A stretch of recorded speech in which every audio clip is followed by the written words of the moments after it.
Hello बच्चों, स्वागत है आप सबका आपके अपने यूट्यूब चैनल मैथ टॉपर्स अड्डा पर। इस वीडियो में हम कक्षा 9 गणित से एक इम्पॉर्टेंट प्रमेय सिद्ध करने वाले हैं।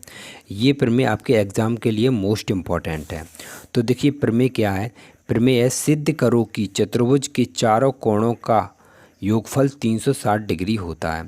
हमें ये सिद्ध करना है कि एक चतुर्भुज के चारों जो कोण होते हैं अगर हम उनको जोड़ दें तो 360 डिग्री आता है। ये हमें सिद्ध करके दिखाना है। पता तो हम सभी को ही है कि चतुर्भुज के चारों कोणों का योगफल 360 डिग्री होता है। ठीक है, तो इस जब प्रमेय हम सिद्ध करते हैं तो सबसे पहले हमारा स्टेप क्या होता है। सबसे पहले हमें लिखना होता है दिया है। ठीक है, ये कुछ स्टेप हैं जो हमेशा आपको प्रमेय सिद्ध करने पे लिखने होते हैं। एक दिया है, दूसरा क्या होता है, दूसरा होता है सिद्ध करना है।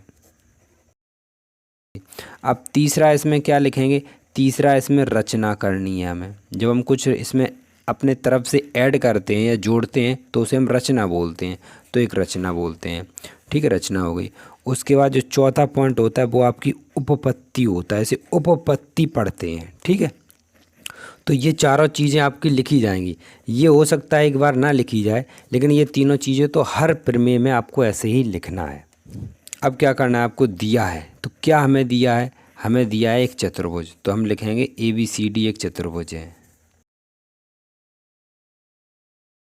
सिद्ध क्या करना है, हमें सिद्ध करना है कि इनके चारों कोण यानी कोण A, कोण B और कोण C और कोण D, चारों को अगर हम जोड़ दें तो 360 डिग्री आता है। ये हमें सिद्ध करना है। रचना में क्या करना है, रचना में हमने विकर्ण AC को मिला, इन्हें विकर्ण बोलते हैं। AC ये विकर्ण है और ये BD, तो आप किसी को भी मिला सकते हैं। ज़रूरी नहीं कि मैंने A को C से मिलाया, आप B को D से मिलाएंगे तब भी आपका आंसर आ जाएगा, मतलब आप सिद्ध कर सकते हैं। तो हम लिखेंगे विकर्ण AC को मिलाया, विकर्ण AC को मिलाया। इतना करने के बाद आप उपपत्ति में आ जाइए। अब उपपत्ति में क्या करना है आपको, आपको ये दोनों त्रिभुज जो दिख रहे हैं यही सबसे पहले हमें लिखने हैं। तो हम लिखेंगे त्रिभुज ADC और त्रिभुज CBA में हमने त्रिभुज क्रम से लिए। हमने लिए ADC, ये त्रिभुज हो गया, फिर CBA। ठीक है, दोनों हमने त्रिभुज ले लिए। अब आपको क्या करना है, अब आपको चित्र में देखना है। अब इस चित्र में ये कोण A है।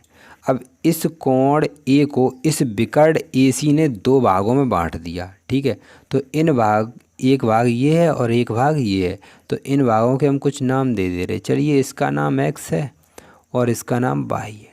ठीक है, ऐसा हम लिख सकते हैं क्योंकि दो पार्ट हैं इसके।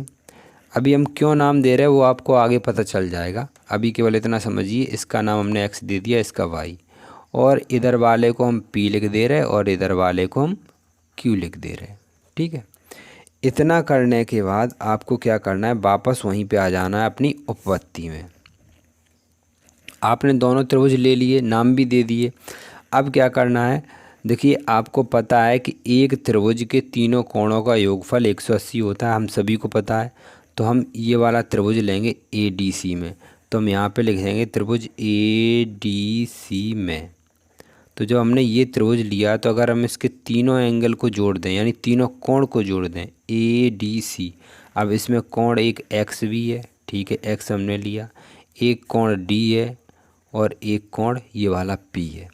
तो हमने इन तीनों को जब जोड़ा तो आपका 180 आया। त्रिभुज के तीनों कोणों का ये 180 होता है।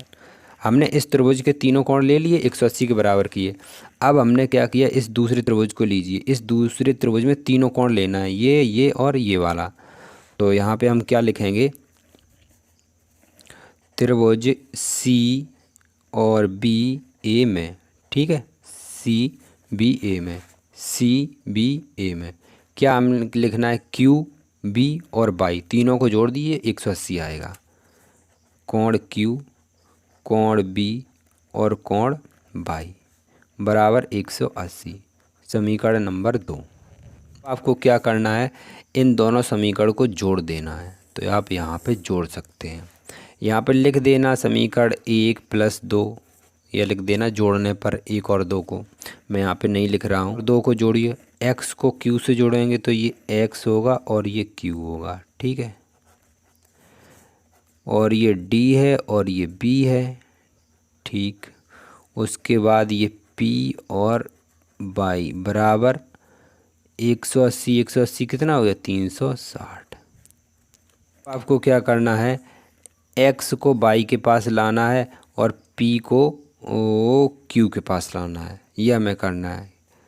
तो ये हमारा X हो गया, ये Y हो गया, ठीक है। ये हमारा P हो गया और ये हमारा Q हो गया, ठीक है। उसके बाद P और Q को पास में रख दिया और X और Y को। अब हमारे पास ये दोनों बचे, इन दोनों को लिख दीजिए। ये हमारा B है और ये D है, बराबर 360। अब देखिए X और Y दोनों के योगफल किसके बराबर है। चित्र में देखिए X और Y, अगर हम इन दोनों को जोड़ें तो वो A तो आएगा, ठीक है। A के तो दो टुकड़े हैं X और Y, तो X प्लस Y लिख सकते हैं हम कोण A। तो यहाँ पे हम इसकी जगह लिख दे रहे हैं कोण A, ठीक है।